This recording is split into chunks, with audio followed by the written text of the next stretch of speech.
Hi, I'm Jerry O'Donnell with Four Angels Messages, and I'm joined this morning with my daughter. Hi, I'm Rowan. Together we're going to address another child's question, but before we begin, we're going to take a moment in prayer. Our Father, thank you so very much for this time to spend with you. We pray for your Holy Spirit to be upon us.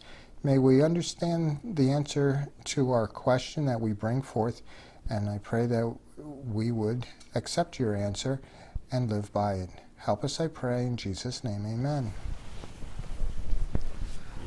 All right, Rowan, what's our question for today? Why did the water still come out of the rock when Moses disobeyed God? All right, so God gives Moses instruction, and he doesn't follow it, yet, and this is the instructions regarding giving the children of Israel water. They were running out of water or ran out of water, and there was more complaining.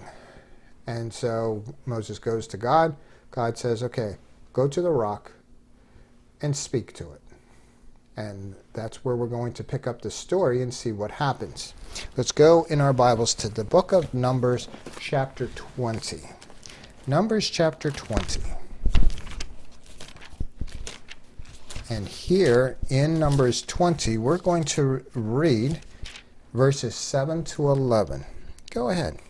And the Lord spake unto Moses, saying, Take the rod, and gather thou the assembly together, thou and Aaron thy brother, and speak ye unto the rock before their eyes, and it shall give forth his water, and thou shalt bring forth to them water out of the rock, so thou shalt give them the congregation and their beasts drink. And Moses took the rod from before the Lord, as he commanded him. And Moses and Aaron gathered the congregation together before the rock, and he said unto them, Hear now, ye rebels, must we fetch you water out of this rock? And Moses lifted up his hand, and with his rod he smote the rock twice, and the water came out abundantly, and the congregation drank, and their beasts also. So it appears that Moses, first off, took some credit. He couldn't fetch any water whatsoever. It's all God that's providing the water. But he was to speak to the rock, and not only did he strike the rock, he struck it twice. But yet everybody's happy because water came out, and basically it was the answer to the situation that was going on. And some people use this as an example. See, it doesn't matter if I'm good or bad. God accepts me, and that's not true. Later on in the Bible, especially in Deuteronomy, we find out that Moses doesn't get to go to the promised land because of this act. So he does receive a punishment. He doesn't lose salvation. Evidently, Moses repented of this evil. But the question still remains, if God tells you, this is how you're going to do it, this is how I'm going to bless you then, and you don't do it that way, why did God still bless them with water? Well, the answer comes in Matthew chapter 5. Let's go there. Matthew chapter 5. And we're going to hear verse 45. That ye may be the children of your Father which is in heaven, for he maketh his sun to rise on the evil and on the good, and sendeth rain on the just and on the unjust. Okay, so everybody gets to experience the blessing of the sunrise, and having the sun in the sky, of which provides vitamin D and helps the plants grow, and so that means farming is a success. And the rain that's necessary to fill the wells and provide water,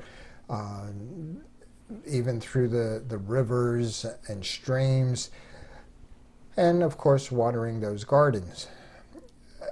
It doesn't matter if you happen to be good or bad. The sun and the rain doesn't just get provided to those that are good. It gets provided to everyone.